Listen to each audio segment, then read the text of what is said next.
What were you doing at 25 years old? Probably eating ramen and stressing about work. Today's guest, he's 25 and he's wholesaling millions in real estate. We're going to tell you guys what he did, how he did it, and how you can be successful like him. As always, I'm joined by my co-host, Mr. Bill Gaylord. How you doing, We're Bill? doing awesome. And our guest host for the day, Mr. Ray Rodriguez. How's it going, guys? Appreciate you guys having me. Oh, man, Ray, 2025. It's a good start. It was just your birthday, right? Yeah, 3 days ago. 3 days into age 25. You're And a he ain't- quarter of a century. I know. Whoa. And he hasn't had a deal yet. No deals yet in 25. What know. You are a slacker. What's Yeah. going on here? Oh. Ray, let's jump right into it, right? Because the audience wants to know the truth, man. How long have you been wholesaling real estate, and just how successful are you at 25? Yeah, so I started working for a wholesaling and flipping company in September of 2020. So I worked there from September of 2020 to September of 22. I got a couple dozen transactions under my belt working there. And then I've been doing it on my own since September of 22. So today's what, January 2nd of 25. So call it like 27, 28 months around that time. So that's roughly how long I've been doing it. In that time, I've done about 162 or 163 transactions between wholesales, flips, and a couple rental properties that I own. And you know, we've put up a little over 2 million in revenue the last 2 years or so. Look at that, man. Unbelievable. So when y'all come on these podcasts and tell me that, oh, it's hard for people of my age to make money, shut the fuck up. Like, just straight up, shut the fuck up. Because he took the time to what? Learn, train, figure out what you wanted to do, and then you attacked it, right? Yep. I know a bunch of people my age. Oh, look at Metro's calling me, man. They don't listen to the rules, man. Metro, quit doing that. I keep telling y'all, quit calling my phone. A lot of people my age, they hear about wholesaling, they want to get into it, and then 3 or 4 months of cold calling, and they just quit. They poof. How long did it take to get your first deal? So for me, it took me 9 months, which is an extremely long amount of time. How many calls was that? Well, at the time, I wasn't really tracking KPIs, but I was calling between like 4 to 8 hours a day, because at the time I had a job and I was in college and I had a YouTube channel, so I was like kind of doing a whole bunch of things. So I mean, at least 4 hours a day, 7 days a week. I mean, I think I took 1 day off, but other than that, I mean, probably tens of thousands of calls in that amount of time. Not for me, but for my co-host, Bill. What does KPI mean for Bill? So Bill knows what that means. Well, it's basically a key. No, for Bill. Explain to Bill what KPI means. Yeah, explain to me Yeah, what so- KPI is. I totally know what that means. Okay. What does You that tell mean? me what that is. So KPI, it stands for key performance indicator, but what does that even mean? So it's essentially just like your stats, like in sports. So I'm a big basketball fan. So if LeBron takes 20 shots and he makes, let's say, 14 of them, there is a stat keeper keeping that keeping all that information. So in the world of business, if I make, let's say, well, I'll give you like current numbers. So right now, my guys have to have 70 conversations per day we go after realtors. So we see, okay, you made 120 calls. Out of those 120 calls, 70 people picked up. You had a conversation with those 70 people, and then maybe you got 2 leads from that. You do that for, let's say, 15 days. Now you have 30 leads. Out of those 30 leads, you're likely to get 1 contract. And so that way we can just kind of reverse engineer everything. So if that guy, wanted to get 2 contracts in 2 weeks, then okay, well, then you're going to have 140 conversations per day. So you'll get roughly, 4 leads per day. And so, and so forth. So KPIs, they're basically just our stats. So that we know what's working, what's not working, what we should do more of, what we should do less of. And it really comes in handy, especially when you're tracking like your marketing budget and whatnot. Last year, I mean, we'll talk more about this, I'm sure, but we get a lot of our deals from realtors. But last year, I wanted to kind of explore a little bit in the territory of marketing directly to homeowners as well. And so I was spending between $40,000 and $50,000 every single month on just marketing to homeowners. And so when you're spending, to me, that's a decent amount of money. That's a lot of money. To someone else, that might be like jet fuel or whatever. Like Elon could be watching this like, oh, I didn't even notice 50 grand. Bro, if I dropped 50 grand, I wouldn't pick that shit up. Yeah. Right. There's people like that. But to me, that's a lot of money. And so when you're spending money like that, you don't want to just be guessing, what works for marketing or what doesn't, what you should spend more money on, what you shouldn't spend more money on. So you want to have, like data to tell you do this or don't do this. And so that's just an example of when else we would track KPIs. We would track KPIs like for our marketing dollars, for our sales team, stuff like that. So long story short, that's not long story short. That's a long answer. That's a KPI. Well, short for honestly, you could probably go longer, right? Because For sure. wholesaling is it's an intricate business, right? Explain to our audience, a lot of them who have heard the word wholesaling pop up across TikTok or whatever, but explain to them at the core what wholesaling is. Yeah. So let's say, for example, I own a property and I want to sell my property. Bill, he contacts me or somehow we get in contact with each other. And Bill says that he can buy my house for $100,000, or it can be any number. It could be $1 million. But the biggest thing is it has to be less than what somebody else would pay for it. And what does that even mean? I'll explain. So let's say Bill offers me $100,000 for my home, and I agree. Bill and I sign a contract. The contract says that I will sell my house to Bill for $100,000. Now, what Bill does is instead of him buying the house himself, he will call you, Brandon, and say, hey, Brandon, I know you were looking to buy a property in this general area. I have this one available here for $110,000. What do you think? And let's say, you like it, you think it's a great property for $110,000. Bill and I have already coordinated a closing date. So let's say today's January 2nd. Let's say we agreed we're going to close on January 15th. You need to come to the closing table on January 15th with $110,000 plus closing costs and all that fun stuff, right? So let's pretend like this table is the closing table. So you're going to come with $110,000. You're going to send your money to the title company. The title company is going to give me $100,000 because that's what I agreed to sell my house for. And so where do the other 10 grand go? They go straight to Bill because Bill did the job of real estate Cupid. I just came up with that term. I like that. No, real estate Cupid is what it is. So Yeah. you're essentially getting paid for being a matchmaker. You find a seller, you find a buyer, and you collect the fee, the difference between what the seller's willing to sell their property for and what the buyer's willing to pay for it. So basically, you come out of pocket with really nothing. Yeah, you are the coordinator between the buyer and another buyer. Exactly. Yeah, And between the seller and a buyer. Yeah. So that's what wholesaling is. And so the first couple dozen transactions that I did, they were all wholesaling. At the time, I wasn't flipping houses. I just wanted to learn, why would an investor buy this house, or why would they not buy this house, or what would they pay, or why wouldn't they pay, another price for it? Why wouldn't they pay more for this house? So I wanted to really get an understanding of how that worked. I think my first 30 something transactions were all wholesale. And then actually that's not true. There were some flips, but it was primarily wholesaling at the beginning, and a couple of deals that I partnered on with another flipper and stuff like that. Well, I guess it was 30 something before I did a flip on my own. So, but yeah, I mean, wholesaling is a great way just to kind of learn the ropes, and we still do a lot of wholesale. There's certain times where I don't even want to touch a certain property and we still want to make money on it. But yeah, now we do wholesales and flips, but at first it was pretty much just wholesale. Yeah. When you were putting together did you have a flipping team at the start, or something you put together along the way? No, so I was working for another investor, and as I was working for him, I figured if I had my own little assistant or something, I could make more money. Yeah. So I made a post on my social media saying, hey, does someone want to come work for me? I'll pay you $2,000 a month. And so a couple people applied, and I picked the guy who I thought was the least worst out of all the applicants. With social media, honestly, that's what you're feeling through. Yeah, and to be fair, at the time, my audience, it was people I went to high school and college with.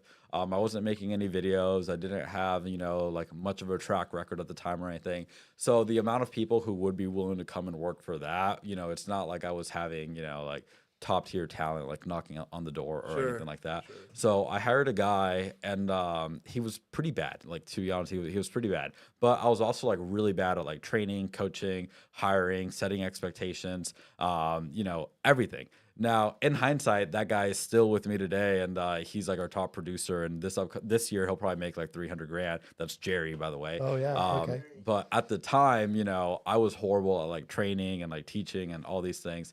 So to answer your question with that though, I brought on my first person while I was still technically working for somebody else. Okay. And so I was paying him out of pocket. I was paying him a salary, and then I was giving him a cut of my commission. So he was getting like a portion of somebody else's portion, I guess.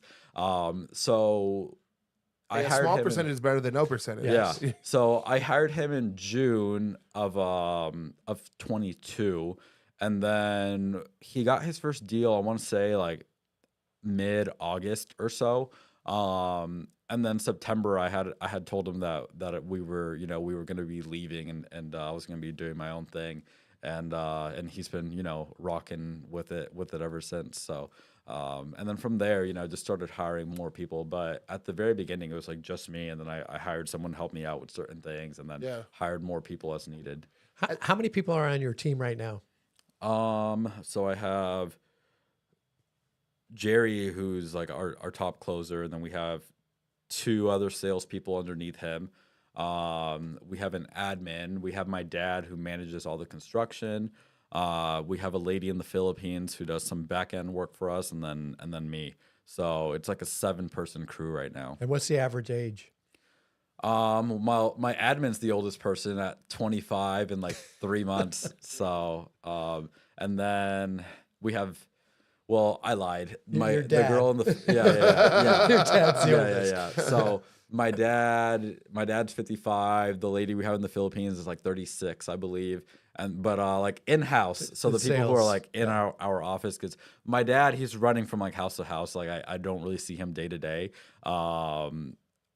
In the actual office, I mean, we have 2 21-year-olds, and then Jerry turns 25 in like 9 days, and then so we basically have 3 25-year-olds and 2 21-year-olds. Yeah. Just kicking ass. Something like that. When you said you got better as a coach, right? Because my goal in 2025 is like I feel like I've reached the peak of what I can do by myself, right? Because it's one of the difference between real estate and wholesaling. In fact, it's why a lot of realtors should probably look into doing a bit of both, right? Because the time consumption of real estate is like doing the marketing, doing the promotion, doing the chasing down the lead, showing them 10 houses, right? It's like it's so time consuming. I can't bring in more business, right? How did you find yourself becoming a better coach, a better mentor? What steps did you go through? Where you realize, oh shit, I need to train these people better if I want them to perform how I'm performing? How did you learn to do that? Yeah. So for example, growing up, I thought like I was like a really good basketball player, right? Like I was like, oh, I'm for sure I gonna can go hoop. to the I NBA. can hoop. I can Yeah. hoop. Yeah. And then Were you Carlos Arroyo fan?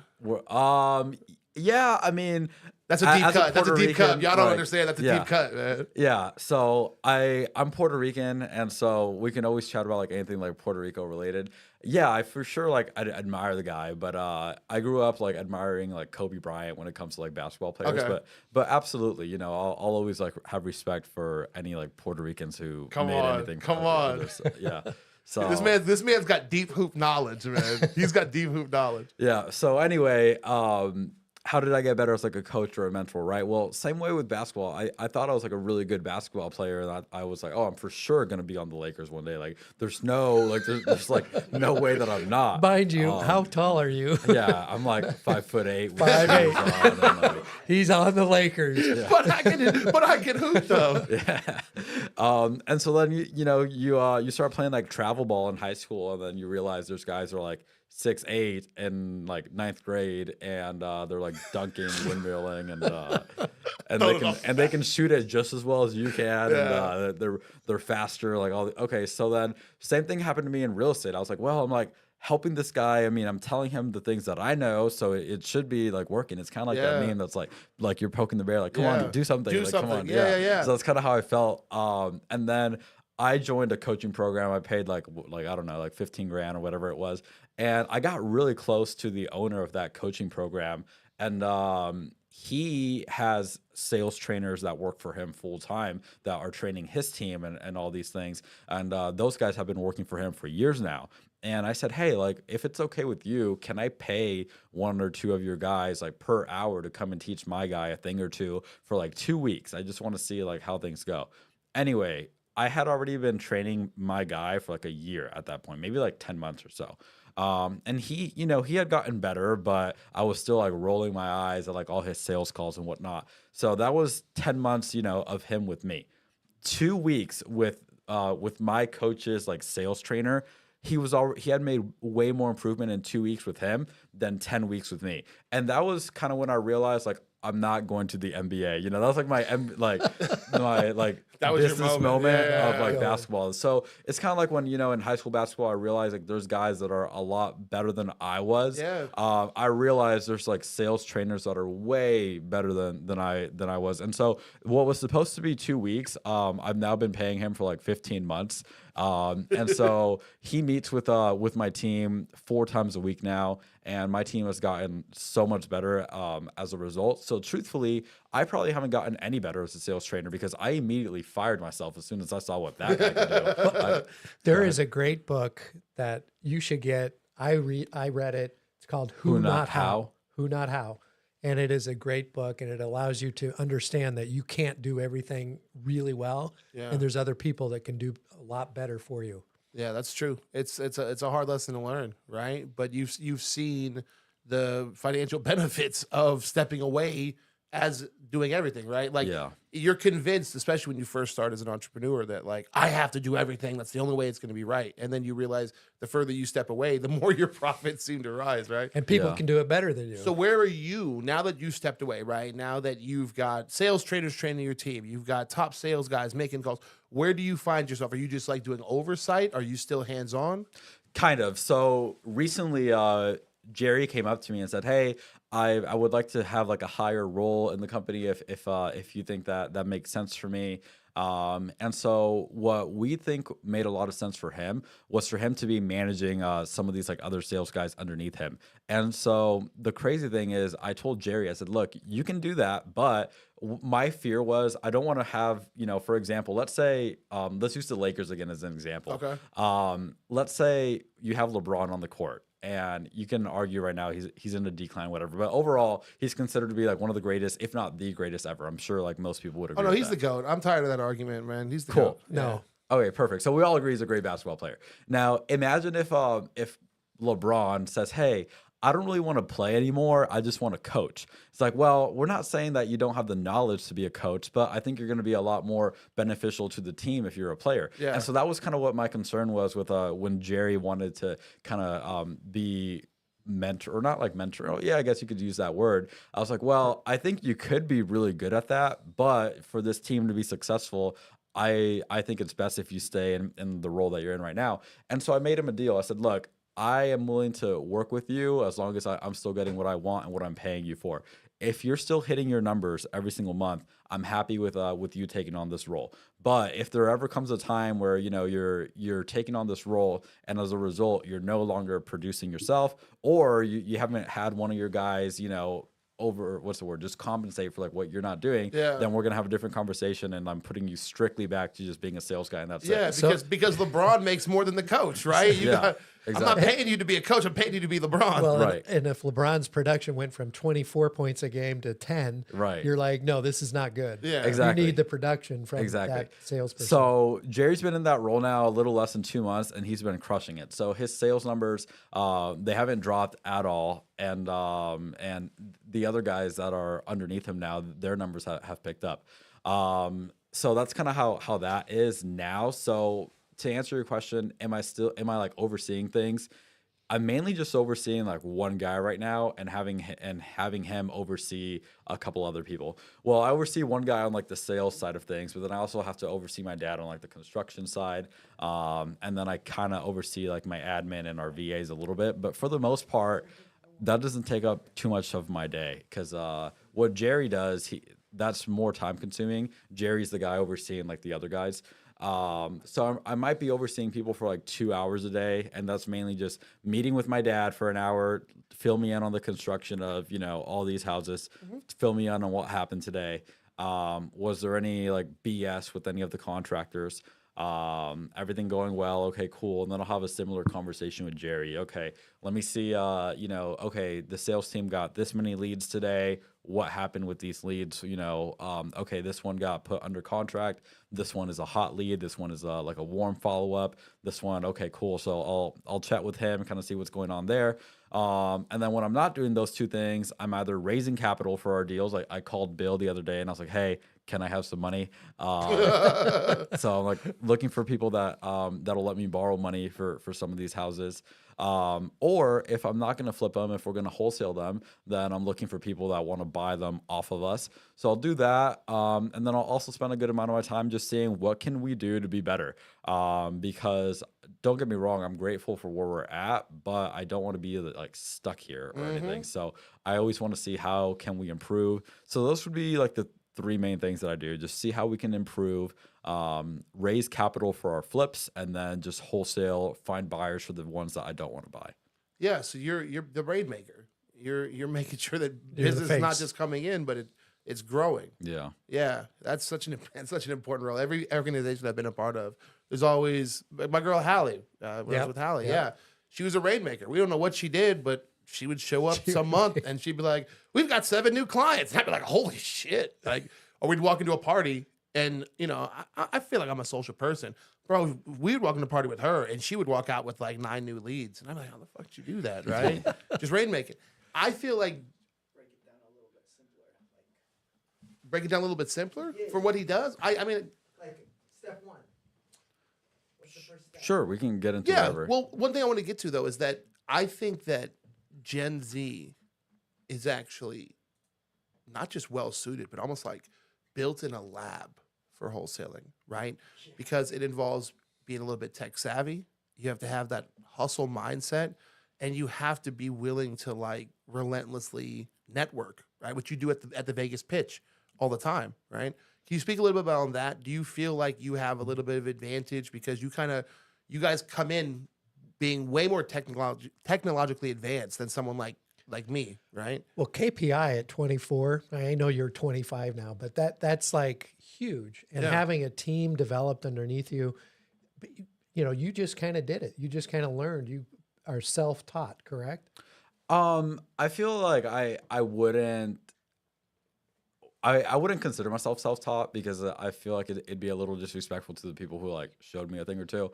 So I definitely learned from a lot of people, whether that be mentors who I paid for, or like I used to work for somebody who taught me a lot of these things, or even on social media. But just like in your business or your business, you'll learn a lot just from like your trial and error. So I've definitely taught myself that. Cost me a couple dollars that I lost here or there, but I wouldn't necessarily say I'm like self-taught. A lot of things, yeah, I figured out on my own. But When you say lost a couple dollars here and there, what are some of like the big mistakes you made when you were first starting out? I mean, I've lost money on like bad flips. I think my third flip, I partnered with somebody and we had agreed on a 70-30 split. So if everything went well, my job was to bring the deal. His job was to bring the money and handle the construction. At the time, my dad, he wasn't like in this business or anything. So now I use my dad full time. But at the time, my dad was doing something else. So this guy's job was to bring the money and to like take care of the construction. So the plan was when we made money, he would take 70% of the profit and I would take 30%. And so we ended up losing $40,000 on that house instead of making money. So he lost 70% of the 40,000 and I lost like 12 grand. Which in hindsight, or it didn't even feel that like painful to me because at the time I had my realtor license. Even though I never really did anything with my realtor license, it was just for me to find properties on MLS and basically get them like 3% cheaper. Yeah. We had agreed that I would credit my commission. It came out to be $12,000 a commission. It was like a $400,000 home. So I credited that like to the purchase. So like right before we closed, we had an addendum that instead of me getting my commission, it would be like credited to the purchase. Sure. And so when we ended up losing and we realized that like my loss would have been 12 grand, I felt like nothing really happened. Like I didn't like come Fuck out it. of pocket. Yeah. anything, You got a number. So- You got a flip on the book. You got another purchase on the book, right? Yeah. Out of the pocket for nothing. So I mean that was technically like a $12,000 loss, and I mean I've had stuff like that, or so I've had like losses on flips, but mainly losses on like stupidities such as like marketing that didn't work out. Like I spent like 60 or 70 grand last year on Google ads, and and then I think we made like 40 grand back. So we lost like 20 or 30 grand there. I'm glad you said that, because I was actually going to make a pitch to kind of dive into Google Ads a little bit this year, and I'm very hesitant to see if it's worth it. I think it's such a flooded space. So from what I've seen, if you can get your cost per lead to be like under $200, you'll be good. The problem is everyone I know here in Vegas, your cost per lead is like $500 to $700. And so I was in a coaching program. Like I've paid for so many coaching programs, but there was one where they're based out of the Midwest, and their cost per lead was like half of mine. But long story short, our numbers were pretty much the same with like everything else. And so I'm like, okay, I would be profitable too if my cost per lead was like, $250, $300. And I could probably make the argument that that's just an excuse as well, and that I could be getting better at whatever it is. And so we could have found a way to be profitable. But I think I know one guy who maybe he's doing PPC successfully, and I'm just assuming he's doing PPC. I'm not even sure. Now, but I know what PPC means, but for Bill, Yeah, explain to me. Sorry. what can you PPC explain to is. Bill and the audience what PPC Sorry, means? PPC is Google Ads. So PPC stands for pay per click. So you run an ad on Google, and every time somebody clicks, so let's say for example, right now, like this isn't even an example. This is the truth. I'm hungry. Like I'm gonna, it's time for me to eat. And so I'm not from like this side of town. So if I once I leave here, I'm gonna Google food near me. Or actually, today's my first day with my trainer, so I shouldn't be doing that. I should go eat like my meal prep. But something is going to pop up, and there's going to be a bunch of restaurants, but at the very top of Google, what's going to be on there? Sponsored. It's going to be like, oh, like this restaurant right here. So if I click on that, whoever's running the ad for that restaurant, which is probably the restaurant owner, they're going to be charged something. Whatever they get charged just depends on like what it goes for in like that niche right there. So in our space, if I run an ad, whenever someone types in "sell my house fast, Las Vegas," I want my company to pop up. If you click on that link, I'm gonna pay Google like $500 or $600. So that's what PPC, pay per click, aka Google Ads, same thing. Okay. You've been in the game now for about 4 years, right? With somebody, not by yourself. What are some of the best tips you could give somebody who's just starting out? Like, and not just like the tips they give you on TikTok, like the real shit, like the stuff that's going to help people overcome that first. What'd you say? You didn't get your first deal for what, 9 months? Yeah. What are some tips you can help to keep somebody motivated that first 9 months when you're struggling? So before even getting into it, I would just say, hey, you need to understand that it's not going to be something that happens tomorrow. I mean, it can be. I've helped some people get their first deal, and I mean, I've probably helped like 30 people get their first deal, and I've seen 2 people get one on their first day. But for the most part, that's not really happening, and I think there's like a lot of luck involved with that as well, to be super fair. But understand it's going to take a while. And if you're not willing to like wait it out, I probably wouldn't even get started to begin with, because then it's just a big waste of time. Like, for example, I mentioned a few seconds ago, today's my first day with my trainer. Hopefully I stick it through, but if I don't, then I might as well not even get started, because then like if I'm just going to continue being like chubby and like having no muscle and then like and still eating poor, then maybe what's the point? Or I don't know. It's like everybody who went and bought their gym pass on January 1st, and then they're just going to feed the gym $20 a month for the next few months. Well, we want you to get into the training just so you can get back into the NBA. Yeah, exactly. And to get back in the NBA, it's like I had to put my recruitment on pause, 'cause the escrows just the kept next coming. video is going to be like 25-year-old millionaire uses his money to fund hoop dreams, right? Yeah. So kind of super small side note. I had promised myself, like as a kid, I was going to the NBA. Like I was like so dead set on this. Like there's no, no other way. And so I still kind of owe that to myself, but I don't think it's going to happen as a player. Or you know what? I'd be more surprised than anybody if that were the case. But I think one day I just have to become as successful as Bill in business or something and be able to buy a team. So we'll see. We'll see. Because I feel like I owe it to I don't think that's going to happen. I mean, I've seen this guy's house, but we'll go from there. Man, we could do.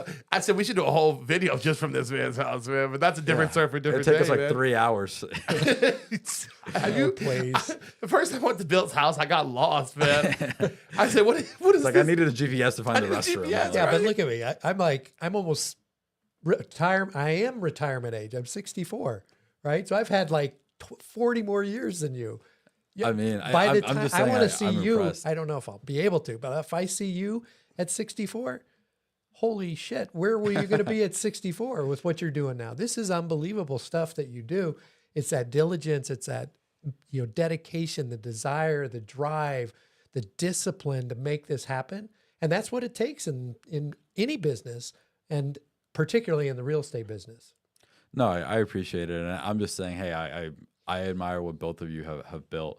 But yeah, back to the advice that I would give someone is just, if you're not going to be willing to stick it through, I probably would just go find something that'll pay you faster, such as a job. Those all things. What does it look like when you do it from the step one? Okay, yeah, that's a good Can question. you say it on camera? Like, Yeah. walk me through step by step exact details on how to wholesale, how to make money. I wasn't sure if you wanted to give away that information. Sure, I don't mind. Okay. What does it look like? Okay, I'm a first time wholesale. I know nothing about it, but I've heard what you said. I'm young. I'm hungry. I want to make real money. I'm tired of maybe I'm a realtor who's tired of doing one deal a month, and what you're doing sounds a lot better. What is the step-by-step process for what you do? Not now, but when you're first starting off on wholesaling. Yeah, so when I first started off, what I did is different than like what I would recommend. I was cold calling homeowners. And so basically I had a list of tens of thousands of homeowners in Las Vegas. I would call them and say, hey, Brandon, do you want to sell your house? No. Oh, I should F off. Oh, okay. No worries. Where would you get your list from? So at first I was working for somebody and he had that list already, God knows from where. And so I would just call it. But whenever I help someone get a list, if they want to go call homeowners, I would recommend websites, and I'm not affiliated with any of these, but I would recommend a website like Batch Leads or PropStream. You can just go download a list of homeowners in whatever city you want, and then you can go pay a couple $100s to get all their phone numbers and email addresses. But that's probably not even that's the method a lot of people take, but that's not really what I would really recommend. I'll still talk a little bit about it because I mean a lot of people prefer that approach. So to each their own. But that's what I did when I first started. I was cold calling homeowners and I would just ask them if they wanted to sell their house. Most people would tell me no, and I would just go call the next person. And then I would get someone who'd say, yes, I do want to sell my house.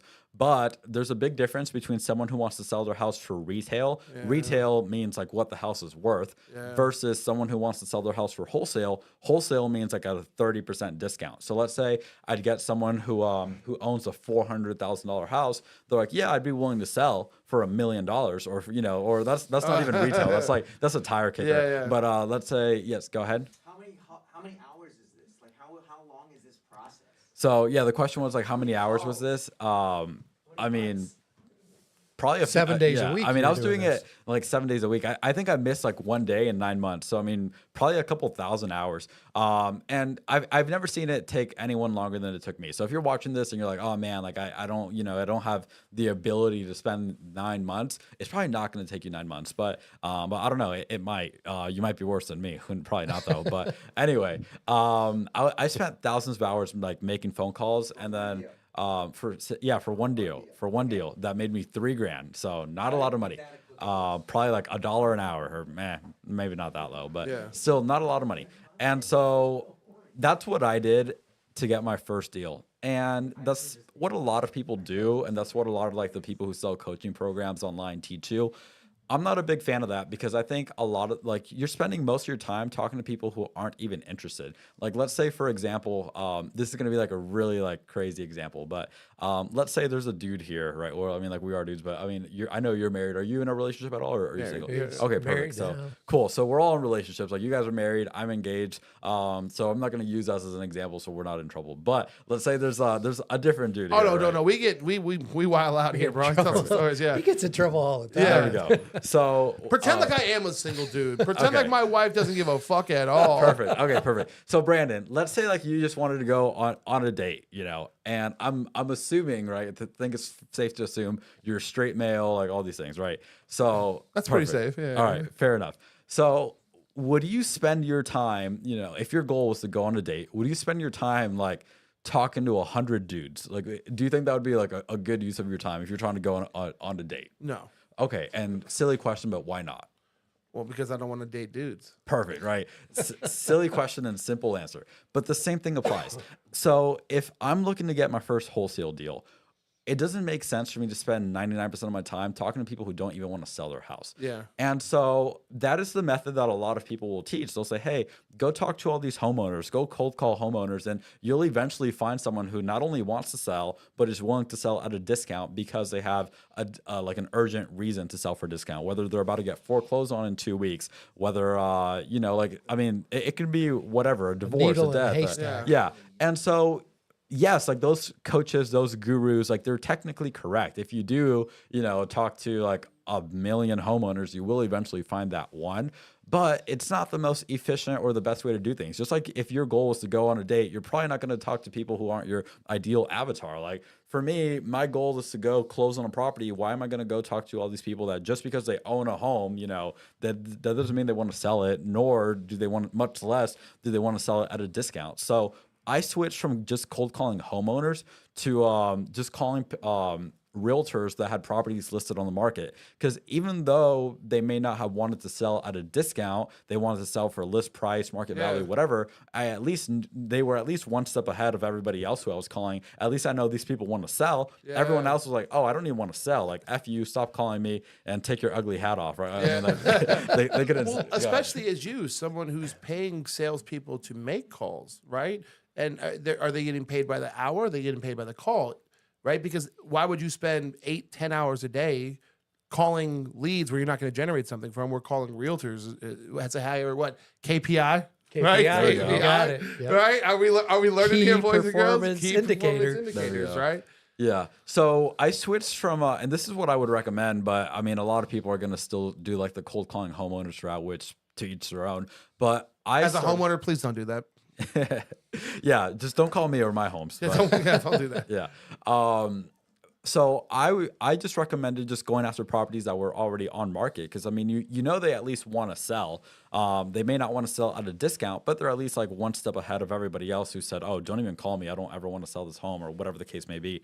So I got the next like 30 something deals just from doing that. Just going on market and finding properties on there, sending them like a lowball offer, or just looking at properties that were listed already at a bit of a discount. So if all the houses in one neighborhood are listed at 400,000 and this one lists for 350, I mean that's not anywhere near as big of a discount as what I would need it at.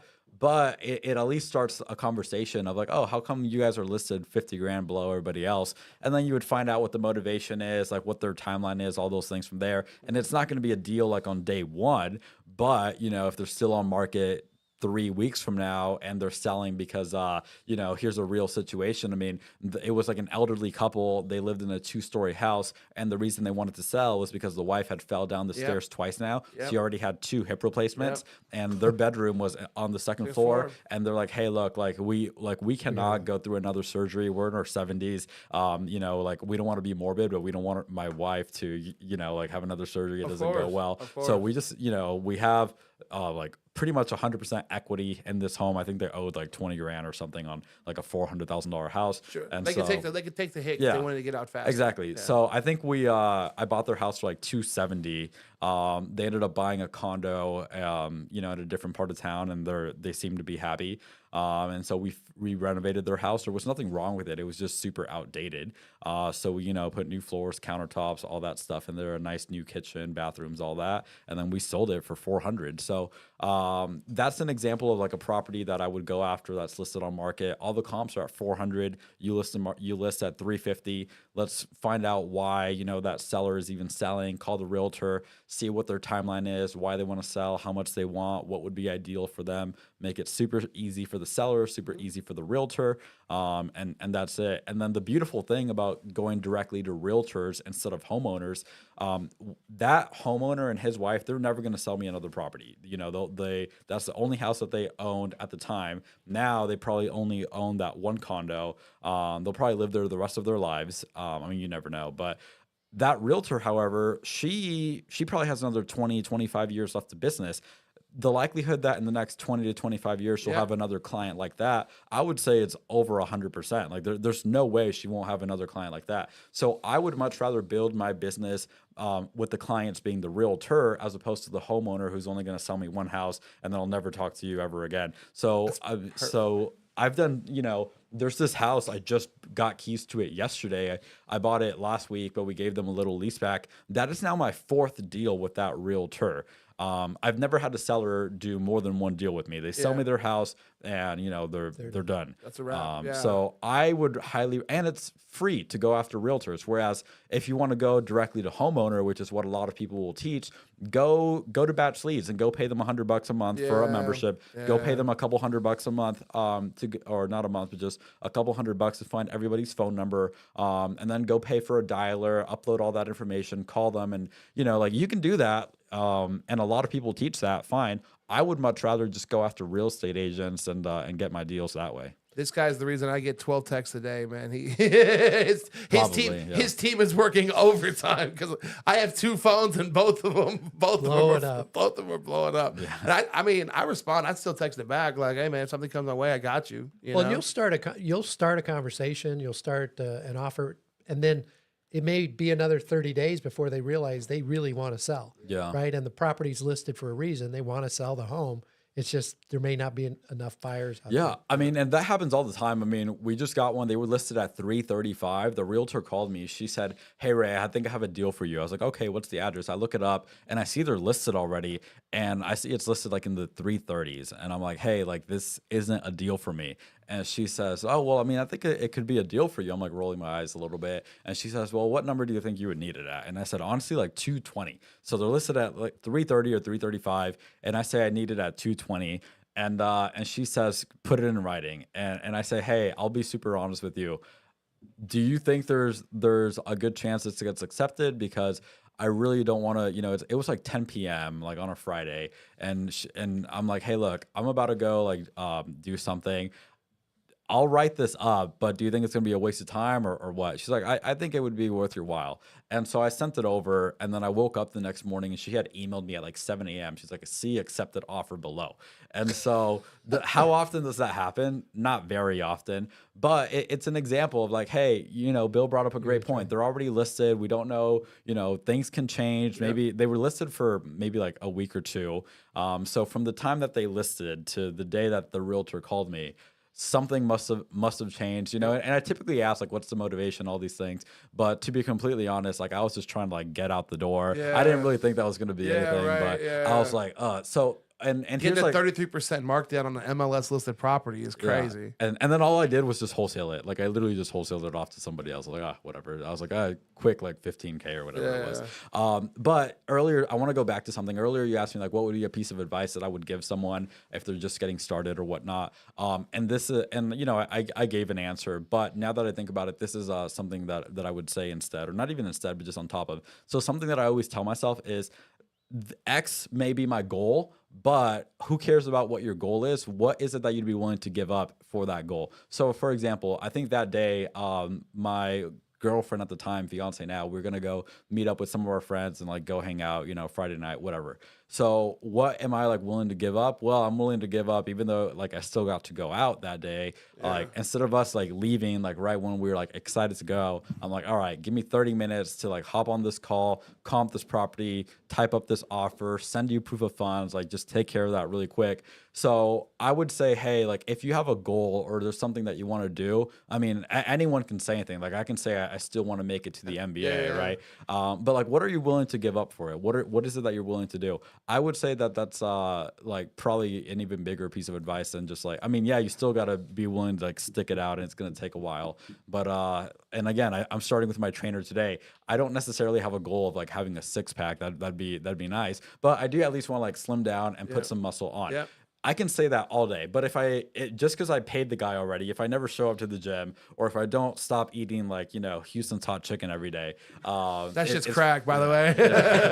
It's probably never going to happen. So I would, the cheesy chicken sandwich. So I'm a really picky eater. I'm like, I like everything plain. So I'm just like bun, meat, ketchup, and like that's it. Respect. Yeah. So that's how I like mine. But Houston's tastes really good. You do the lift off. You get a little spicy with it? No spice for me. No spice at all. You do the honey, no butter? Oh, yeah, I do. No, man. no honey butter, no spice, no pickles, no coleslaw, no sauce, just ketchup. Wow. And someone just like hit dislike, but don't hit dislike because this is Brandon's channel.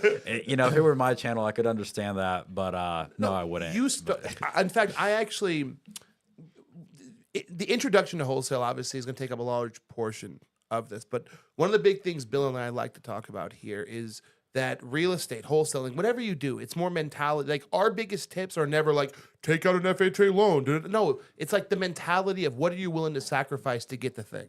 I would love to have you back on because I would love to teach a lesson to the young men in America of like, no, you can't get this without giving something up. This idea that you're going to be able to go to do everything on time, to make it to everybody's birthday party, to make it to all the cool events, that's bullshit. It's impossible, right? You were making calls for 10 hours a day. There's no way you could make it to everybody's events all the time, right? Mm-hmm. So I would love to have you back on to talk about the mentality that it takes. Sounds good. Not just the tips, but like legitimately the mentality it takes to be where you are right now. Can I ask him one question? Obviously, because I'm in the finance world, right? So a lot of people look at this and they go, well, shit, he buys it. How does he buy it? Where does he get the money to buy it? And how do you go about getting the money to buy? Like if someone's starting out, they go, well, I don't have freaking $400,000. How am I going to get $400,000? How do you go about doing that? Yeah. So every house that I've bought, well, there's been a few that I've put some money up for, but for like 99% of them, I haven't put up a single dollar. And so what does that mean? That means if you don't have any money today, you can still do this business. You can still go buy houses, even if you don't have money. What you need to do though, is you need to go find people who have money that are willing to let you borrow it. So for me, I didn't have any connections, like not at all. My whole life, like, well, not my whole life, but the majority of my life, we were tenants. You know, we didn't, like, my family didn't own real estate. And my parents didn't have like high paying jobs, no rich uncles, like nothing like that. No connections. So for me, I joined, when I was working for another investor, he also had a coaching program that I got to join like as an employee. But in that coaching program, I got to meet a ton of people who had money. And so in there, I found my first lender. He let me borrow $340,000 for one house that I needed in Henderson. Now, if you don't have the money to join a coaching program, you can still meet pretty much all the same people at free meetups. Because what I've noticed, sure, you know, a lot of people, they'll pay $25,000 a year for a coaching program, but those same people, they'll go to the free meetups all the time. Like in 2023, I spent $70,000 on coaching. And so I'm in all these like high level coaching programs. You'll go to the free meetups like across town and you'll see all the same guys. So if you don't have money for a coaching program, go to all the meetups. You'll find the same people at those free meetups. And you'll also find other flippers. So for me, before that guy ever felt comfortable like letting me borrow money, well, what made him comfortable was that he saw I had already done 16 flips with a partner. And so that partner was the guy that I had been working for beforehand. I brought the deal and we did like a 70-30 split that I had talked about earlier. That guy brought all the money. And so I could at least show the person that I wanted to invest in my deals. I could show him, I could say, hey, all these deals I was a partner on, and I found the deal for all of these. I was able to analyze it and bring it to another investor and say, hey, this is why I think we should invest in this property. And we made money on the vast majority of these. And the one that we didn't make money on, this is what I learned. And so it was like, okay, I'm willing to let you borrow some money. So go into, if you can afford a paid coaching program, I would join that. If not, I would go to all the free meetups. And then from there, you'll start meeting lenders. And then once you start doing some deals, I would start posting about it on social media. I don't do too much social media, but I'll post on my Instagram story like pretty much every single day. And then I'll get people just sending me a DM saying, hey, yeah, I have $250,000. I have $300,000. I'll let you borrow. And so that's how I get most of my lenders. I mean, most of them just come from social media. And I have a smaller following than both of you. I mean, both of your followings are, yours is like 10 times the size of mine, and then yours is like 100 times the size of mine. So like, if you're watching this and you're like, oh man, I don't have a following like Brandon or like Bill, well, neither do I. And you can still make it happen. So just get in the right rooms. It doesn't matter if you don't have money, just go now you know. Oh, and if you don't know how to find these meetups, go on Facebook and type in your city real estate investors. So I would type in Las Vegas real estate investors, and I would join every single group, and then people will post about their meetups in there and just show up. Yeah, there's investment groups out there. To prove to you that he's serious, I'm quite literally going on Facebook right now, and I'm going to type in Las Vegas real estate. Oh, never mind. Facebook won't let me log on. They want me to get an approval from my phone. What coaching programs would you say, if I could only take one? Let's say I've been saving up, I've been scrimping, I've been saving, and I want to take one program that's going to change my life. That's the one that's going to put me on my start. Which program would you recommend? Ooh. They've changed a lot, like since I've joined. Nowadays, a lot of the programs. So when I went through a lot of these programs, you're gonna pay an upfront fee anywhere between $10,000 and $25,000. Now what I've seen, a lot of them have kind of switched to like a very low dollar amount, but it's on a monthly basis. So I would look into a couple of programs that are willing to do like $100 a month as opposed to like 10 grand up front. Right. And then find out what is it that you're gonna learn if you join these. And then I probably wouldn't commit to one of the a $10,000 upfront program when you can probably get the exact same information for $100 a month. Put it this way, I don't want to like recommend any program. But if you send me a DM and you tell me what it is that you're like looking for, I'll point you in the right direction. The big point is you have to invest in yourself. You have to realize that you don't know it right now, and you have to make that investment. And that's part of the ability to grow like you, Ray. No, and that let's save that, because that, again, we want to have you back on. I want to have you back on, honestly. I've been, we had to slog through a lot of the education of the audience, right? Mm-hmm. But I want to have you back on and speak just about mentality and what it takes to get to this place. So I saw where you're going, and I want to. That's no problem. I'm done. That's a lot of good information for the next time. Ray, how do they find you? We already tagged you on the Instagram stories, but for people watching on YouTube, how do they find you? Yeah, you can find me on Instagram at RayRRodriguez_. And if you want to send me a DM, I'm really good about getting to all my DMs. So send me any questions that you have or whatever you need. I'm pretty decent at this real estate stuff. I can help you out. So yeah, Bill, as always, tell them where to find you. BillGaylord.com or that's OH.Gaylord on Instagram. Yeah, I'm tired of you guys' excuses being that no one's around to help you. Bill will help you get pre-approved for free. And Ray already said that if you just DM him, he's happy to give you advice. So please stop saying that there's nobody out there willing to help you, because there's 3 people on this panel willing to do it right now at all times. So stop that, all right? Like we tell you guys, we bring people in here to show you that your excuses are bullshit. All the excuses I'm too young to do it. I've missed my that's bullshit. This man did not grow up being like, I'm going to be a wholesaler. He found a job, he took it seriously, and he escalated. He had hoop dreams, right? And then he realized he could be profitable somewhere else. So stop with the excuses, stop with the bullshit. As always, I'm Brandon from Vegas. You can find me quite literally anywhere on the internet. Just type my name in, DM me, message me. I answer every single message, no matter how long it takes. Welcome to 2025, where we're going to be even harder on you guys. We're going to talk even more shit to you guys because it's time to stop being broke. Don't be broke.com. Remember, what was that? Who was that? Rent-A-Center or Dollar Loan Center? Wow. Don't be broke.com. That's our new motto around here. There's no reason for it, man. This guy just gave you guys the absolute step-by-step money play. And if you're not willing to do that, then fuck off. You deserve to be poor. All right? Thank you guys for your time. And as always, come and be